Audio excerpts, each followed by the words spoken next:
MRR news ప్రతి దృశ్యం ప్రజాపక్షం నినాదంతో ఆవిర్భవించి సుమారు 8 వసంతాలు పూర్తి చేసుకున్న శుభ సందర్భంగా తెలుగు 2 రాష్ట్రాల్లో పనిచేస్తున్న స్టాఫ్ రిపోర్టర్లకు, జోనల్ ఇన్ఛార్జీలకు, జిల్లా కోఆర్డినేటర్లకు, జిల్లా బ్యూరో చీఫ్లకు, క్రైమ్ బ్యూరో చీఫ్లకు, తెలుగు 2 రాష్ట్రాల్లో పనిచేస్తున్నటువంటి అన్ని నియోజకవర్గాల స్ట్రింగ్లకు, MRR news digital media providers కి, ఎంఎస్ఓలకు, సబ్ ఎడిటర్స్ కి, యాంకర్స్ కి, కెమెరామెన్లకి, ఆంధ్రప్రదేశ్ మరియు తెలంగాణ రాష్ట్రాల్లో పనిచేస్తున్న సిబ్బందికి, ఎంఆర్ఆర్ న్యూస్ ఛానల్ వీక్షిస్తున్న ప్రేక్షకులకు ఇవే మా ఆర్థిక శుభాకాంక్షలు. మా ఛానల్ని వీక్షించండి, లైక్ చేయండి, షేర్ చేయండి, సబ్స్క్రైబ్ చేయండి.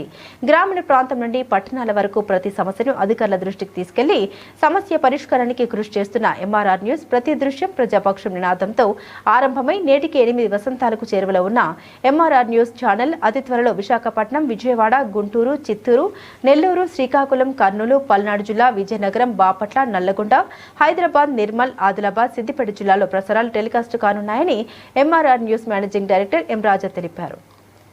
బులెటిన్ ముగించే ముందు హెడ్లైన్స్ మరోసారి. సరైన ఇంటికి సరైన సిమెంట్ ఎంతో ముఖ్యం. విచక్షణతో ఆలోచించండి. రైట్ సిమెంట్ ని ఎంచుకోండి. KCP cement, building the nation since 1958. KCP cement, the right choice.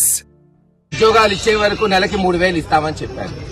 కానీ ఎలక్షన్ తర్వాత ఎవరికిచ్చారా ఉద్యోగాలంటే చంద్రబాబు నాయుడు గారి కొడుకు లోకేష్ గారికి మంత్రి పదవి ఉద్యోగం వచ్చింది.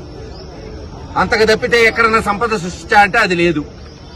ఆంధ్ర రాష్ట్రం మీద 3 లక్షల అప్పులు భారం వేసి 3 లక్షల కోట్లు అప్పులు భారం వేసి దాంట్లో సుమారు 1,00,000 కోట్లు ఒక్క అమరావతి వాళ్ళ 5,000 ఎకరాలు మరి 1,00,000 కోట్లు చేసుకోవడానికి ప్రయత్నం చేస్తున్నారు.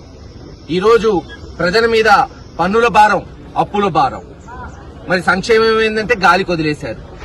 అదేమంటే P4 అనో నాలిక మందమనో చంద్రబాబు నాయుడు గారు అబద్దాలు ఆడి మాట తప్పుతున్నారు. ఈ రోజు పెట్రోల్, డీజిల్ ధరలు మీరు చూస్తుంటే తెలంగాణ, కర్ణాటక లేదు తమిళనాడు కన్నా అత్యధిక ధరలు ఈ రోజు ఆంధ్ర రాష్ట్రంలో ఉన్నాయి. వాళ్ళకన్నా 3 రూపాయల నుంచి 10 రూపాయలు పెట్రోల్, డీజిల్ మీద అధికంగా వసూలు చేస్తున్నాం. వాళ్ళకున్నట్టు పెద్ద నగరాలు లేవు. ఆంధ్ర రాష్ట్రంలో ఎక్కువ మంది రైతులు, రైతు కూలీలు మరి వ్యవసాయం మీద ఆధారపడిన వాళ్లే. అందుకే తక్షణమే పక్క రాష్ట్రాలతో పోలుస్తూ వాళ్ళకన్నా 1 రూపాయి అన్నా తక్కువ ఉండేటట్టు ధరలు తగ్గించాలి. ప్రజల మీద పన్నుల భారం తగ్గించండి. అలాగే అప్పుల భారం కూడా తగ్గించేటట్టు ప్రయత్నం చేయాలనే వైఎస్ఆర్సీపీ డిమాండ్ చేస్తుంది జగన్మోహన్ రెడ్డి గారి నాయకత్వంలో. అంతేకాదు తక్షణమే మీరు ఇచ్చిన మాట అమలు చేస్తూ నెలకి 1,500, సంవత్సరానికి 18,000, 2 సంవత్సరాలు 36,000 ఆడవాళ్లకి, ముఖ్యంగా డ్వాక్రా అక్క చెల్లెమ్మలకు వెంటనే విడుదల చేయాలి. ఉద్యోగం రాని వాళ్ళకి అంటే 2 సంవత్సరాలకి 72,000, 10 లక్షల మంది ఏదైతే ఉద్యోగాలు మీరు ఇవ్వలేదో వాళ్లకు తక్షణమే ఆ 72,000 కూడా విడుదల చేయాలని వైఎస్ఆర్సీపీ డిమాండ్ చేస్తూ ఈ రోజు రాష్ట్ర నడిబొడ్డు మొత్తం నలుమూలల వైఎస్ఆర్సీపీ పార్టీ ఆందోళన చేస్తుంది. ఈ రాజ్యం దొంగల రాజ్యం, దోపిడీ రాజ్యంగా తయారైంది తప్పితే ప్రజల రాజ్యంగా లేదని తెలియచేసుకుంటూ సెలవు తీసుకుంటాం.